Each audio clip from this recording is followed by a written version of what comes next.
boring history. For sleep, the curious case of China's porcelain trade secrets. Hey guys, tonight we journey to an age where emperors hoard secrets like dragons hoard gold, and where your favorite teacup might have been worth more than a house. You're stepping into the luminous world of ancient Chinese porcelain, not the souvenir shop stuff, but the kind so fine it clinked like crystal and glowed when held to candlelight. In your hands, a bowl so flawless it's rumored to sing when tapped, and beneath it all, dirt, just clay, water, and fire, and yet somehow, alchemy. Of course, you probably won't survive this.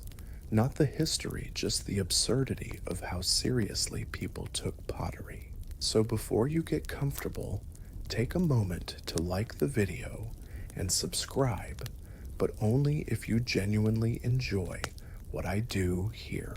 And hey, where are you tuning in from tonight? Drop your city and local time in the comments. I love seeing our little sleep squad from all over the globe. Now dim the lights, maybe turn on a fan for that soft background hum, and let's ease into tonight's journey together. You stand beneath a tiled pagoda roof in Jingdezhen, southern China, and the air smells like steam and ash. This sleepy town is no ordinary village. It's the beating heart of the porcelain empire. Every footstep crunches on broken glaze, and the kilns here glow so hot they cast their own dawn before sunrise. You can almost hear the clink of 1,000 bowls cooling. This is the Song Dynasty's quiet little miracle, and your tour guide, a barefoot teenager hauling buckets of slip. Porcelain, known in China as CI, wasn't just a craft. It was prestige, it was power, and more importantly, it was proprietary. The imperial kilns worked under strict surveillance. Recipes for the perfect translucent white body guarded like nuclear codes. Artisans were born into the trade lived by it, and often died with its secrets still sealed behind their teeth. This wasn't just nice dishes for dinner guests. This was propaganda you could eat off of. It started simple kaolin clay feldspar and high-temperature kilns that could reach 1,300 degrees Celsius. But like all good ancient recipes, the magic wasn't just in the ingredients, it was in how obsessively they were manipulated. Mud became silk, earth became song. Glazes shimmered like jade celadon, ran soft and green like moss in spring. Even the sound mattered. A perfect porcelain cup made a high, clear note if it thudded back to the grinder peasant. Royal oversight was obsessive. The Ming emperors, especially the infamous Yongle, had inspectors examine each bowl for microscopic flaws. A single air bubble, smash it. Kiln not hot enough by 3 degrees. Start over. Remember, these weren't plates. These were diplomacy. A well-fired vase was a bribe, a peace offering, a declaration of power in mineral form. And yet, as flawless as the end products were, the process was deeply chaotic. The kilns themselves cracked and collapsed often. The wood fires needed constant stoking, and local forests thinned to fuel imperial orders. You'd think there'd be burnout. There was, lots. Some workers burned their hands permanently. Others went blind, squinting through kiln peepholes. But no one left the village. Leaving meant risking the wrath of the emperor and the punishment for leaking trade secrets. Let's just say early retirement wasn't an option. Now here's the kicker. Historians still argue whether the formula was ever truly a secret, or if it was simply too complex for foreigners to reverse engineer without living a lifetime in the kiln trenches. You couldn't exactly Google how to make porcelain in 1421.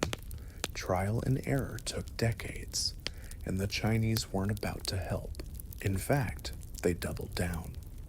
Entire families of craftsmen were relocated to Jingdezhen just to keep the industry isolated. The region's river ports were guarded, and exports, when they happened, were always the finished product, never the raw materials. No foreigner ever got a backstage pass. Marco Polo visited China in the 13th century and raved about porcelain like it was moonstone from heaven. But he couldn't tell you how it was made. He could barely spell kaolin, and just to add a little spice. There were rumors, wild ones, that the best glazes used crushed pearls, or pig's blood, or that firing on certain lunar phases gave better results. One fringe theory claimed that some of the rarest blue hues were enhanced by the kilns being infused with ox bones. Historians raise an eyebrow at that, but hey, crazier things have happened in the name of craftsmanship. Of course, not all the guardians of the porcelain were noble old sages in long robes.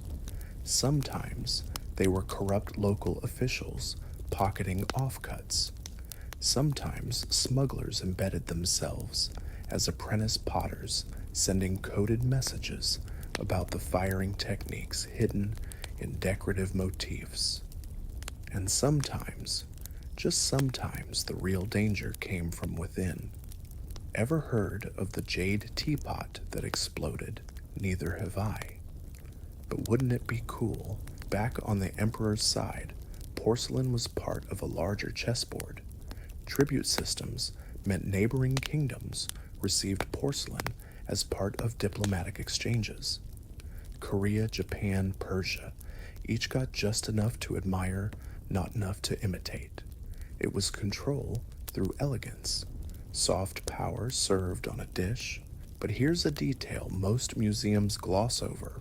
Sometimes the imperial quality stuff wasn't actually the best. The official kilns made what was trendy, polished uniform. But the rogue artisans, those outside the system, were the ones experimenting. You'd find wild shapes, moody glazes, almost rebellious techniques in these fringe pieces. Some collectors today actually value those higher. So yes, even in ancient China, the cool kids weren't always working for the man. By the time the Ming Dynasty rolled into full swing, the porcelain machine was unstoppable. Imperial orders reached into the hundreds of thousands of pieces per year. Artisans collapsed from overwork riverboats, overloaded with porcelain shattered in storms. One legend claims a ship full of porcelain destined for the Sultan of Bengal was cursed because a painter misspelled a poem on a platter. The ship sank. The curse, ace. The spelling definitely off. You walk through the market now. Peddlers shout prices for bowls, etched with dragons, fish clouds, and cherry blossoms. Each design tells a story, each glaze a timestamp. Somewhere in the back alley, a kid is trying to sell a genuine imperial cup for a few copper coins. It's probably fake, but even fakes have stories. And as you trail your fingers along the rim of one shallow bowl, smooth as still water, you realize something. This isn't just pottery. It's memory. It's monopoly. It's mud spun into myth. You blink and centuries pass. Still in China, but the air is different now, brisker, tenser, laced with the quiet hum of scheming. You're standing at a dock in the port city of Guangzhou, watching crates marked with imperial seals disappear into the belly of foreign ships. Porcelain, smooth, perfect, precious, is slipping away across the sea, and not everyone's happy about it. Sea porcelain wasn't just an export, it was a currency of influence. But with influence comes appetite, and appetite invites mischief. Welcome to the underbelly of the ceramic empire, where secrets are stolen, fakes flourish, and monks moonlight as industrial spies, you thought pottery was peaceful. Think again.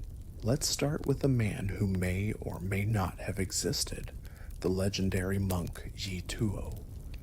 Allegedly, he walked barefoot from Jingdezhen to the Vietnamese court, carrying nothing but prayer beads and the entire porcelain recipe locked inside his skull. Depending on which version, you believe he did it for peace, or money, or revenge on a jealous supervisor who once called his vases a bit thick. Either way, Vietnamese pottery suddenly got suspiciously excellent a few years later. Historians still argue whether Yi Tuo was real a pseudonym for a group of runaway artisans, or just a fable invented to explain a technological leap. But you can't deny something happened. By the 15th century, imitation porcelain workshops were popping up across Southeast Asia. Not quite Jingdezhen quality, but close enough that Persian traders sometimes got duped, especially after a few too many rice wines. And then there were the smuggling rings. Imagine this: you're a low-level kiln worker. You know you'll never get rich making bowls for the emperor, but you also know one perfectly wrapped vase could feed your entire village for a year if it ends up in the right black market bazaar in Java. So you sneak one out, just one, then another. Soon you're trading glaze tips in coded letters with a Portuguese merchant disguised as a missionary. Porcelain had become contraband. Officials tried to crack down. The Ming Dynasty imposed harsh controls on port cities. Ship inspections became brutal. Artisans were tracked trade limited, but people adapt. Creative smugglers hid bowls inside sacks of rice. Painted knockoffs were sold as genuine export rejects. A small shop near Guangzhou was rumored to make fake imperial stamps using carved bamboo. It's believed a Dutch ambassador once returned home with 5 official palace pieces, all made by a one-eyed potter who moonlighted as a street magician. And of course, the Jesuits got involved. They were everywhere in the 16th century, learning languages, mapping stars, and gently prying open trade secrets like they were oysters. Father Matteo Ricci, one of the most influential Jesuit missionaries in China, was famously respectful of Chinese culture, but also deeply fascinated by porcelain. His letters back to Europe describe its divine translucence with the kind of reverence normally reserved for relics. He didn't smuggle any bowls personally, but plenty of his European contacts did. One particularly poetic friar once wrote heaven itself is less smooth than this plate. That plate now sits in a Florentine museum. Probably. Let's pause for a moment and talk about the kilns again, because they were more than just ovens. They were cathedrals of heat chambers of transformation. Inside, the fire wasn't random. It was choreographed. Workers fed the flames in shifts using pine wood or bamboo depending on the desired glaze. One misstep, too much oxygen, not enough heat, and you got soup bowls instead of art. The most valuable pieces often came from accidents. One type of rare glaze, called Yao Bian, or transmutation glaze, occurred only when a specific mineral reacted to uneven temperatures. It created unpredictable streaks of purple-blue and crimson. Totally unintentional, totally unrepeatable. Naturally, collectors lost their minds for it. But accidents couldn't be replicated at scale. And scale was everything. Demand was exploding. Persia wanted blue and white dragons. The Ottoman Empire preferred peonies and palmettos. Spain liked gold accents. Everyone wanted a piece of the secret, and no one wanted to wait. So espionage evolved. Some of the most ingenious spycraft came not from pirates or monks, but from merchants. A few would hire local artisans as consultants, offering them safe passage to coastal cities in exchange for very specific information. Others brought samples back to their homelands, trying to reverse engineer the clay and glaze. Most failed. One Portuguese trader, Dom Sebastião de Rocha, spent 11 years collecting shards of broken porcelain across East Asia, comparing texture, hue, and sound. He never cracked the recipe, but he did create the world's first known porcelain scrapbook. Not useful, but beautifully confusing for any customs agent. Back in China, the government adapted. Instead of denying foreign access completely, they began offering limited export porcelain. These were still high quality, but intentionally inferior to the imperial line. Colors were less vivid, glazes less consistent. Designs were, shall we say, a little derivative. Think dragons that looked more like surprised squirrels. It was strategic. Foreigners got their porcelain. The secrets stayed safe. Win-win. Until, of course, someone decided that even good enough wasn't good enough. That someone was August the Strong, ruler of Saxony, and possibly the world's most porcelain-obsessed human. He appears later in Europe's cracked obsession, but spoiler, he kidnaps a guy.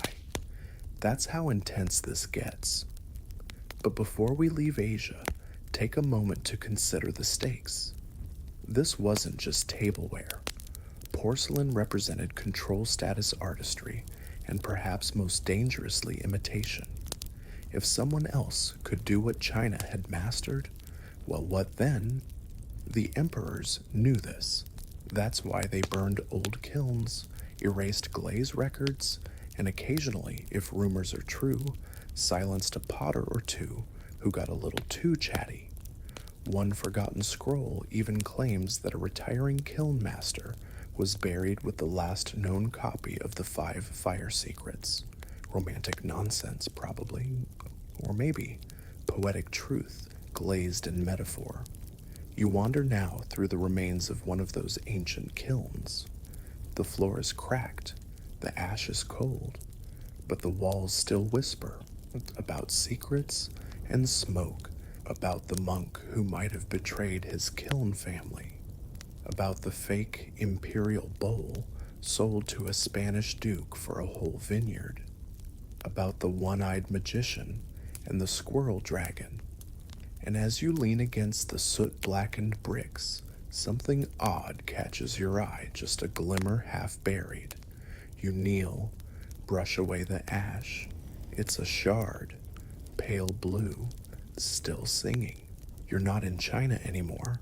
The air smells of candle wax and cold stone. You sit hunched under a vaulted ceiling in an alchemist's workshop, Leipzig, Saxony, early 1700s. The walls are lined with flasks, scrolls, and of course one single solitary Chinese bowl. It glows faintly in the dim light, a beacon, a torment. The man across from you, Johann Friedrich Böttger, he's supposed to be an alchemist. He's supposed to make gold, but instead he's going to make porcelain. Let's rewind. Europe has fallen hard for Chinese porcelain. It starts slowly, tiny tea sets in the courts of France, vases, traded along spice routes, plates locked in cabinets like sacred relics. Nobles fight over them. Kings gift them. Ladies swoon over the faint translucent ring when they tap a saucer with a spoon. Owning porcelain means you're cultured, you're rich, you're incredibly dependent on foreign trade. That last bit, not ideal, especially for Saxony. Now August the Strong, Elector of Saxony, and one of history's more delightfully unhinged rulers, had a serious porcelain problem. Namely, he didn't have enough. He wanted a room made entirely of it. Not wallpaper, not tiles, a room of porcelain. And so he did what any reasonable porcelain-obsessed monarch would do. He locked a man in a tower. That man again was Butger, a young chemist who'd bragged very unwisely that he could make gold. August didn't need gold. He had enough of that. What he didn't have, a way to stop relying on China for those beautiful smug little bowls. So he gave Butger a new assignment. Forget gold. Make porcelain. No pressure. Butger spent years trying. He boiled bones. He ground rocks. He roasted clay until it wept. The tower he worked in was technically a laboratory, but let's not pretend it wasn't also a very polite prison. Guards watched the doors, supplies were rationed, and every few weeks a courier delivered another perfect Chinese teacup just to remind him what success looked like. But here's the twist. He wasn't alone. The real hero of this story might have been Ehrenfried Walter von Tschirnhaus, a mathematician-physicist and gentleman firebug. Tschirnhaus had been experimenting with high-temperature furnaces and local clays for years before Butger ever touched a teapot. Together, they tested samples by the hundreds, searching for the perfect combination of kaolin and feldspar materials Europe barely understood, let alone sourced reliably. Historians still argue whether Tschirnhaus or Butger deserves the credit. Most agree that Tschirnhaus was the brains and Butger the hands. But when Tschirnhaus mysteriously died in 1708, possibly from heat stroke, possibly from mercury poisoning, possibly from exhaustion, or all three, the project landed squarely on Butger's lap, just in time for him to claim the win. By the 1709, something astonishing happened. Europe made porcelain. It wasn't perfect. The glaze needed work. The color was inconsistent, but it was hard. It was white. It rang. And best of all, it wasn't Chinese. The first factory opened in Meissen. Butger's formula was locked in a vault. Workers swore oaths. Visitors were searched. It was Jingdezhen all over again, only colder, with more powdered wigs. August the Strong was thrilled. He finally got his porcelain room.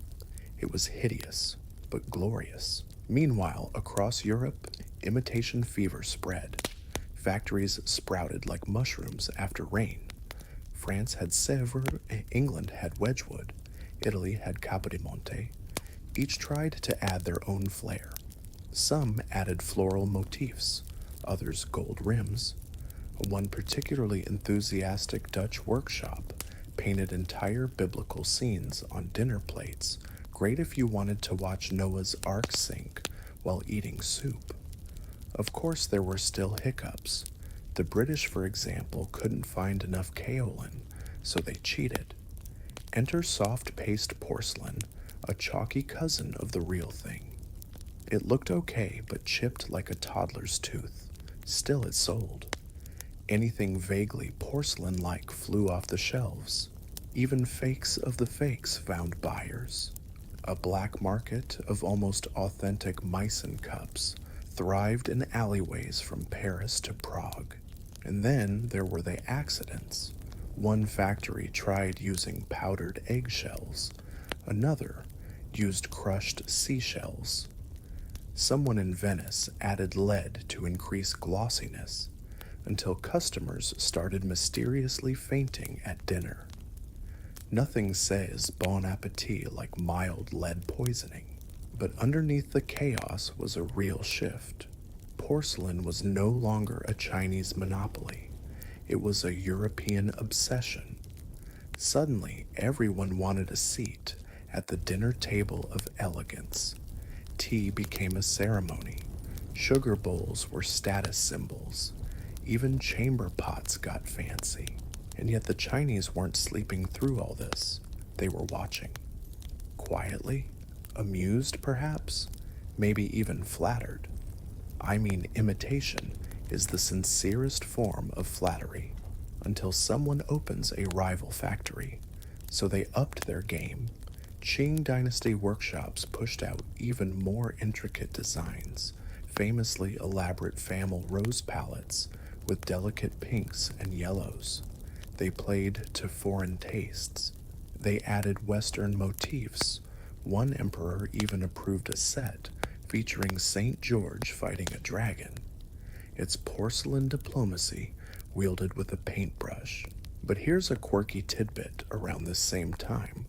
A few enterprising Chinese workshops began faking European porcelain. That's right, Europeans faked Chinese porcelain, and then China turned around and faked the fakes. Globalization is beautiful like that. You step now into a dusty British parlor, sunlight catching the curved lip of a teacup. It's Meissen, maybe, or Sèvres, or a clever fake made by a 14-year-old apprentice outside Dresden. Who knows? It's lovely either way.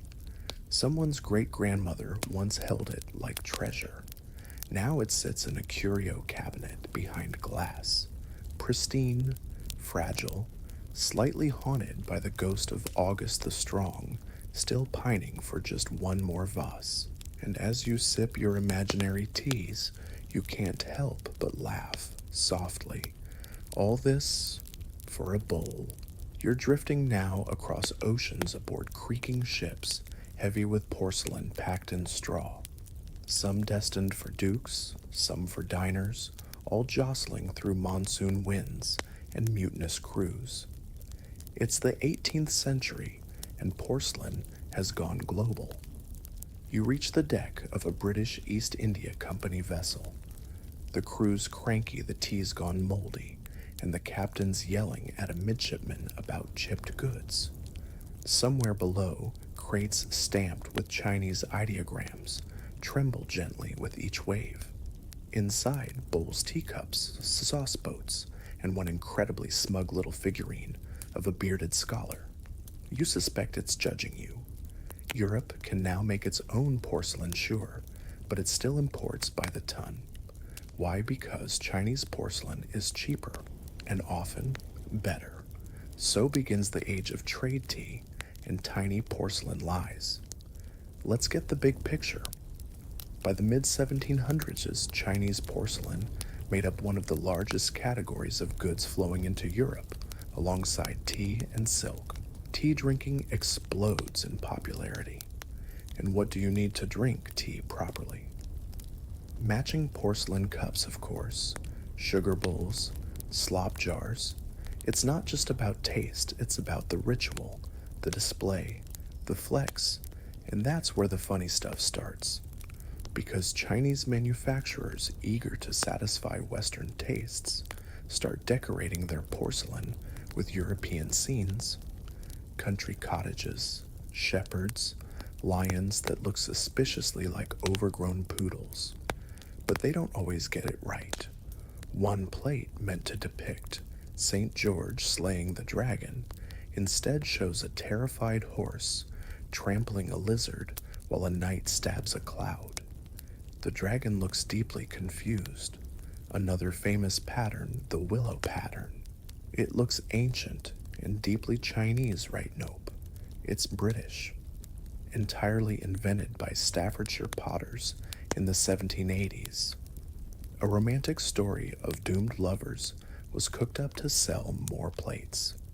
China eventually copied that design and sold it back to the West. Yes, China exported British faux Chinese plates to actual Britain.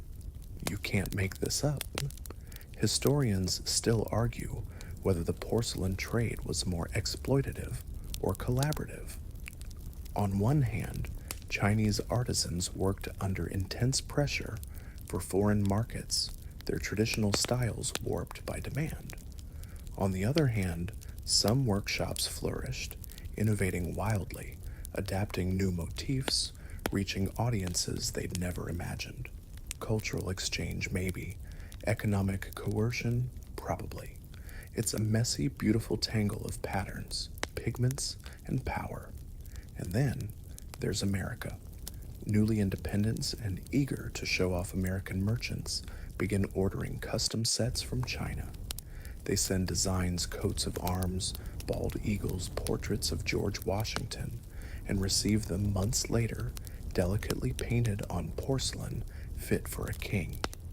One set famously shows the American flag with 18 stars, close enough. Meanwhile, porcelain begins to reflect world politics. A set from the 1790s shows ships battling off the coast of India. Another features the Great Fire of London, painted by someone who had clearly never seen fire before. It looks more like a glowing octopus cuddling a castle. By the early 1800s, the tide shifts. Europe's factories have caught up. The mystique is gone. Porcelain becomes common, affordable, industrial. China's export kilns, once the beating heart of global elegance, start to wane. Workshops close. Some craftsmen move on to other trades. Others perhaps keep painting bowls for tourists. The golden age ends not with a crash, but with a soft clink. You stroll now through a dusty antique shop in Boston. Porcelain lines every wall, a cracked saucer with a faded phoenix, a lopsided teacup marked Canton 1760, a platter depicting what is clearly supposed to be a lion but might be a very confident raccoon, each piece a survivor, a whisper, a smuggled secret, a forged signature, a failed glaze that somehow made it into a dining room in Vienna only to end up here waiting for you to notice. And perhaps the oddest twist in the 21st century China begins importing European porcelain. Some of it is high-end, some nostalgic, some made in factories now owned by Chinese companies in France, England, and Germany. The circle completes, trade turns, taste evolves, and that ancient secret of fire and clay, it's no longer secret, but somehow still sacred. You cradle a porcelain cup in your hand, feel the cool curve, tap it gently. It sings, not because it's perfect, but because it remembers, because behind every bowl is a story, a monk with a secret, a chemist in a tower, a captain counting chips, a potter forging a dragon with a squirrel's face, a world that once chased clay like it was treasure, and maybe it was. So now, as the fire of history fades and the clinking grows quiet, you let your mind settle soft and slow like powdered clay falling to the bottom of a kiln's final breath. Porcelain, just earth, really, baked and shaped, sometimes broken, sometimes perfect. You think of all the hands that touched it, the potters with ash in their lungs, the emperors with tea in crystal-thin cups, the merchants who risked oceans for a vase, the woman who wrapped a cracked plate in linen and passed it to her daughter saying, "Be careful, this one matters." You imagine the slow dance of the wheel spinning under a practiced hand, the moment the glaze runs just right, the stillness of cooling the hush before the firing chamber is opened, a breath held, a song in silence. The world once spun around bowls, and in a way it still does. We drink from them, eat from them, offer comfort and warmth, soup on cold nights, tea on anxious mornings. Maybe that's the real secret, not the clay or the glaze or the fire, but the way something so small holds everything. Let your eyes drift closed now. Let the kiln go dark. Let the ship set sail. The bowl is whole. The story is told. And you are safe.